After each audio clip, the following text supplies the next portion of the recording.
XOR का रोग helmet, बात करते हैं, एक सेकेंड, बात करते हैं इस हेलमेट के बारे में और लॉन्ग टर्म रिव्यू। ओके, सो फिर से बात करते हैं इस पर्टिकुलर हेलमेट की जो मैंने 1.5 साल पहले ख़रीदा था। मॉडल का नाम है एक्सॉर रोग, ROGUE। इसका काफ़ी एक सिमिलर लुकिंग दूसरा मॉडल भी आता है जिसका नाम है एक्सॉर डोमिनेटर, जो हमारे कार्तिक भैया ने खरीद रखा है। क्वेश्चंस बहुत सारे आते हैं इस हेलमेट से रिलेटेड, मल्टीपल क्वेश्चन, मोटो ब्लॉगिंग से रिलेटेड, इसके इंटरकॉम से रिलेटेड, इसकी सेफ्टी से रिलेटेड, इसकी विजिबिलिटी से रिलेटेड। तो सारे क्वेश्चंस का जो आंसर है इस वीडियो में आपको मिलेगा, क्योंकि 1.5 साल से मैं हर दिन इस हेलमेट को यूज़ कर रहा हूँ। हालाँकि मेरे पास दूसरा हेलमेट भी है, ये मेरा दूसरा हेलमेट है जो कि है एक्सॉर का एपेक्स सीरीज़ का वेनेमस हेलमेट था ये। इसको मैंने दोबारा से रीपेंट करा है। इस हेलमेट को मैं टूरिंग के लिए यूज़ करता हूँ, लेकिन डेली राइड के लिए मैं इसी एक्सॉर रोग को यूज़ करता हूँ। नंबर 1 रीज़न तो यही है कि ये हेलमेट जो है हल्का है, फाइबर ग्लास वाला हेलमेट है ये, तो वेट में जो है कम है। नंबर 1, इसकी जो फिटिंग है अंदर से वो उतनी ज़्यादा स्नग नहीं है, थोड़ी सी लूज़ है। तो सेफ्टी के इशू में मैं कहूँगा कि एक्सॉर का जो एपेक्स मॉडल है वो इससे बेटर है। इसके अंदर की पैडिंग उतनी ज़्यादा थिक नहीं है, थोड़ी सी पतली पैडिंग है। इसके बारे में दोबारा बात करेंगे।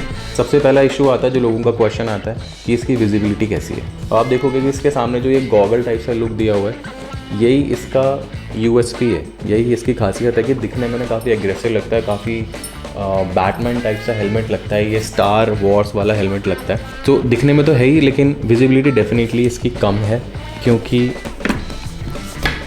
इसका जो ये ओपनिंग है यही काफ़ी छोटी है, और स्पेशली साइड से आपको देखने में थोड़ी सी इधर उधर प्रॉब्लम हो सकती है। अब ये 1.5 साल से मैं यूज़ कर रहा हूँ, मुझे पता है कि ये प्रॉब्लम है, लेकिन मैं इस चीज़ पे यूज़ टू हो चुका हूँ। तो जनरली जब मैं बाइक चलाता हूँ उसको पहन के, तो मैं थोड़ी सी गर्दन मोड़ के देखना पड़ता है कि कोई आ रहा है नहीं आ रहा है। तो विजिबिलिटी इशू 19-20 आ सकता है, लेकिन ईजीली आप इसको चला सकते हो, क्योंकि मैंने चला रखी है। हाईवे पे मैं इस हेलमेट को लेके नहीं जाता हूँ, लेकिन इन सिटी राइडिंग के लिए ये सही है। मैं कहूँगा कि 10% विजिबिलिटी जो है वो कट जाती है। एक इशू ये आता है कि क्योंकि इसकी नोज़ थोड़ी सी ऊपर है, सपोज़ कि आप अपनी राइडिंग जैकेट बंद करना भूल गए तो नीचे देखना बड़ा मुश्किल हो जाता है, क्योंकि यहाँ से नीचे दिखता ही नहीं है। पूरा का पूरा हेलमेट या तो आपको उतारना पड़ता है या तो उसको पूरा टिल्ट करना पड़ता है, ताकि आपको अपनी जैकेट की जो जिप है वो दिखे। इस बात की तो मैं गारंटी दे सकता हूँ कि अगर आप इसको पहन के निकलोगे तो रोड प्रेजेंस आपकी बहुत ज़्यादा हो जाती है, डजंट मैटर आपके पास बाइक कौन सी है। अब इसकी बात करते हैं इंटरकॉम कंपैटिबिलिटी की। वो आपको दिख ही रहा है कि मैंने इसमें X6 लगा रखा है और बहुत ही आराम से फिट हो जाता है। इसके अंदर कुशनिंग के अंदर स्पेस दिया हुआ है कि इसके स्पीकर जो हैं वो बहुत प्यार से अंदर फिट हो जाते हैं। प्रॉपर्ली डेडिकेटेड स्पेस है अंदर इसमें, तो उसकी टेंशन नहीं है। उसके बाद मोटो ब्लॉगिंग की बात करते हैं तो सामने मैंने ये एक कस्टम माउंट खुद से बना के लगाया है। जनरली लोग यहाँ पे M-Seal लगा लेते हैं, और M-Seal मेरे हिसाब से बिल्कुल बेकार है, क्योंकि एक तो वो आपके हेलमेट का वेट बढ़ा देती है, और अगर आप ज़्यादा M-Seal लगा लो तो ये हेलमेट आगे की तरफ झुकने लगता है। M-Seal का ये भी है कि आपका जो पेंट है वो भी ख़राब हो जाता है, अगर आपको बाई चांस वो निकालनी पड़े आपका हेलमेट ख़त्म।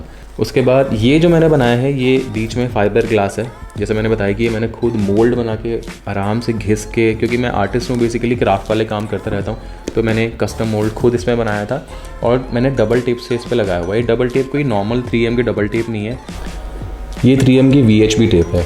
देखो इसमें 3M के सामने लिखा होता है VHB। ये जो VHB टेप है इसके साथ एक सोल्यूशन आता है, ये अमेज़ॉन पे मिल जाएगा। ये दोनों चीज़ें साथ में पैकेज में आती हैं, लगी हुई आती हैं। इसका लिंक मैं डिस्क्रिप्शन में डाल दूंगा। अगर आपने इस 3M की टेप के साथ कुछ भी चिपकाया तो आपकी लाइफ जिंगा लाला हो जाएगी, क्योंकि ये नहीं निकलता है। ये 1.5 साल से ऐसे ही चिपका हुआ है। और GoPro मैं लगाता हूँ इस पर, GoPro Hero 10 with media mode. Visor है छोटा, लेकिन इसकी जो क्लैरिटी है वो बहुत अच्छी है। मतलब नाइट में भी अगर स्ट्रीट लाइट्स ऑन हैं, आपको दिख रहा है, विजिबिलिटी है अच्छी खासी, तो आप वाइज़र डाउन करके चला सकते हो। ऐसे हाईवे पे जहाँ पे प्रॉपर नाइट लैंप्स लगे हुए हैं, तो वाइज़र की जो क्लैरिटी है डे लाइट में तो अलग ही लेवल की क्लैरिटी है। यहाँ पे एक लॉकिंग मैकेनिज्म दिया हुआ है, तो आप इसको बंद करोगे तो यहाँ पे ये लॉक हो जाता है। विंड ब्लास्ट की बात कर लेते हैं। हाई स्पीड पे इस हेलमेट में विंड ब्लास्ट आता है, इसमें कोई दो राय नहीं है, क्योंकि इसमें कोई चिन कर्टेन नहीं आता है, नंबर 1। दूसरा ये भी है कि चिन कर्टेन, मैंने Fortnite की एक वीडियो देखी थी रिसेंटली और इंस्टाग्राम पर डाला भी था कि चिन कर्टेन क्यों हमें यूज़ नहीं करना चाहिए। वो उस वीडियो का लिंक भी मैं इस वीडियो में डाल दूंगा। एक और इसमें जो प्रॉब्लम है वाइज़र की, विजिबिलिटी अच्छी है लेकिन ये एंटी फॉग नहीं है। यहाँ पे कोई भी अंदर आपको पिन लॉक या किसी भी तरीके की सहूलियत नहीं मिलती है, तो फॉगिंग की प्रॉब्लम इसमें रहती है। हालांकि फॉगिंग की प्रॉब्लम बहुत इजीली सॉल्व हो सकती है। एक एंटी फॉग आता है, वो भी मैं आपको दिखा देता हूँ। ये मैंने एंटी फॉग ये अमेज़ॉन से ख़रीदा था, इसका लिंक भी मैं डाल दूँगा। ये अगर आप इस वाइज़र पे लगाओगे तो एक पूरे दिन के एंटी फॉग बहुत प्यार से आपका निकल जाएगा, मतलब 1-2 स्प्रेज में आपका पूरा दिन कट जाएगा। लेदर की अगर हम बात करें, क्योंकि ये लेदर स्टिचिंग यहाँ पे आती है, लोगों का कंसर्न रहता है कि लेदर स्टिचिंग लॉन्ग लास्टिंग है या नहीं है। तो लेदर स्टिचिंग जो है वो अभी भी वैसी की वैसी ही है, एक भी स्टिच नहीं खुला है। और ये मेरा डेली राइड वाला हेलमेट है, तो ये गिरता पड़ता भी रहता है। सारी की सारी स्टिचिंग जो है वैसी की वैसी है, कोई प्रॉब्लम नहीं है, अभी भी इंटैक्ट है। और ये मैंने हर वेदर में ये वाला हेलमेट यूज़ करा है, ठंड में, गर्मी में, बेसिकली ऑल ईयर अराउंड मैं इसको यूज़ करता हूँ। तो लेदर की स्टिचिंग वगैरह में कोई प्रॉब्लम नहीं है। अंदर का जो फोम है, एक बार इसकी बात और कर लेते हैं। ये काफ़ी पतला है, ये उतना अच्छा है नहीं। ये पैडिंग जो है वो काफ़ी पतली है। एक्सॉर का वेनेमस जो हेलमेट मेरे पास है उसकी डबल पैडिंग है इससे, तो जब वो उसको मैं पहनता हूँ तो वो एकदम स्नग फिट हो जाता है और वो ज़्यादा सेफ़ लगता है। अच्छा, इसमें एक और चीज़ है जो कि बहुत ही बढ़िया है, वो है इसका डी रिंग। पहले मैं बक्कल वाला हेलमेट यूज़ करता था, लेकिन डी रिंग को लगाने का एक पर्टिकुलर तरीका होता है। मुझे लगता है कि 2-4 दिन में आपको आदत हो जाती है, और अब तो मैं एक हाथ से डी रिंग जो है वो बंद कर लेता हूँ, और ये बहुत ज़्यादा सेफ़ है। ध्यान से अगर आप देखो, मेरे हेलमेट पे अच्छे खासे स्क्रैचेस आ रखे हैं। ये वाला हेलमेट एक बार सीधा रोड पे गिरा था, उसके बाद स्क्रैच आया और ये सीधा पेंट जो है यहाँ से स्क्रैच हुआ। अदरवाइज़ छोटे मोटे स्क्रैचेस यहाँ वहाँ इसमें लगे हुए हैं, उनका अब कुछ नहीं किया जा सकता, क्योंकि ये मैट पेंट वैसे क्वालिटी बहुत अच्छी है, लेकिन आपको इस हेलमेट को संभाल कर रखना पड़ेगा। छोटे मोटे चाबी वाबी लगने से स्क्रैच नहीं आएगा, जैसे आपने टेबल पे उल्टा रख दिया या कुछ इस पर शार्प चीज़ लग गई या बाइक से गिर गया आपका हेलमेट, तो जो स्क्रैचेस आते हैं इस तरीके के, वो ठीक नहीं हो सकते। नॉर्मल मेंटेनेंस के लिए अंदर वाली जो पैडिंग है, ये मैं ऑलमोस्ट हर महीने में एक बार साफ़ करता हूँ, और वो मैं साफ़ करता हूँ इससे। हेलमेट क्लीनर आता है, तो एक बार मैं इससे साफ़ करता हूँ, और कुछ महीनों बाद पूरी की पूरी पैडिंग निकाल के एक बार मैं वॉशिंग मशीन में भी धो देता हूँ। कोई फ़र्क नहीं पड़ता, मैंने कम से कम 4 से 5 बार वॉशिंग मशीन में इसकी पैडिंग निकाल के धोई है, और वो काफ़ी साफ़ रहती है। इससे आपका हेड भी क्लीन रहता है, पैडिंग भी सही रहती है, और हाइजेनिक भी रहता है। एक्सटर्नल और इंटरनल दोनों के लिए आप यूज़ कर सकते हो। जैसे मैंने हल्का सा स्प्रे इस पे लगाया ये थोड़ा वैसा लगता है जैसे शेविंग क्रीम होती है, लेकिन ये थोड़ी देर बाद जैसे आप देखोगे क्लीन करने के बाद उड़ जाता है। आराम से पूरे हेलमेट पे लगा के आप माइक्रोफाइबर क्लॉथ से अपना हेलमेट जो है वो मेंटेन कर सकते हो। क्लीन करने के बाद एक चीज़ मैं और यूज़ करता हूँ, जो मैं अपनी बाइक पे भी यूज़ करता हूँ, वो है ये वेव एक्स का ऑटो केयर मैट फिनिश। मेरी बाइक भी मैट फिनिश के पेंट में है और ये भी मैट है। मैं दोनों के लिए सेम ही चीज़ यूज़ करता हूँ। इसको थोड़ा सा लगा के अप्लाई करके थोड़ी देर के लिए छोड़ सकते हो, माइक्रोफाइबर क्लॉथ से इसको क्लीन कर दिया।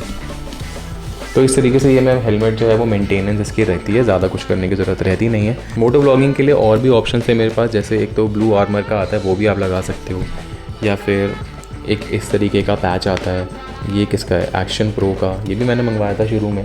इसको लगाने से हेलमेट इनफैक्ट थोड़ा सा और ज़्यादा अच्छा दिखता है, थोड़ा सा और एलियन टाइप सा दिखता है। लेकिन प्रॉब्लम इसके साथ ये रहती है कि इससे वाइज़र बंद नहीं होता।